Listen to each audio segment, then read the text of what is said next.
వస్తుంది. ఎంత బాగా చూస్తున్నావు. అవునమ్మా. మరి ఎన్ని సంవత్సరాల ఎక్స్పీరియన్స్ ఉంది?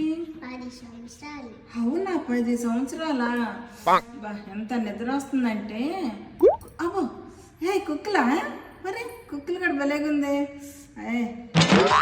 బాగుంది, అసలు ఎంత బాగుందో. నిద్ర వస్తుంది నాకు తెలుసా. చెంటక్క మీ ఇంటికి వచ్చి చెప్తా. కాదే, ఆన్లైన్లో బుక్ చేసుకున్న పేర్లు చుట్టానికి. అసలు ఎంత బాగా చేస్తుందో. ఇట్లా కుక్కలు వేస్తుంటే చాలు. నీకు కూడా కావాలా? గంటకి 1000 రూపాయలే. అంత నోరు తెరవక ఫ్లైట్ దూరిపోతుంది. అయితే ఏమి, ఎంత బాగుందో. ఏదమ్మా కుక్కలు ఏమండి ఒకసారి. పేర్లు ఉన్నాయా నా తల్ల? లేవు కదా. అయినా కుక్కలు బాగున్నాయి, భలేగున్నాయి. థ్యాంక్స్ అమ్మా. ఏంటి మమ్మీ ఎవడు?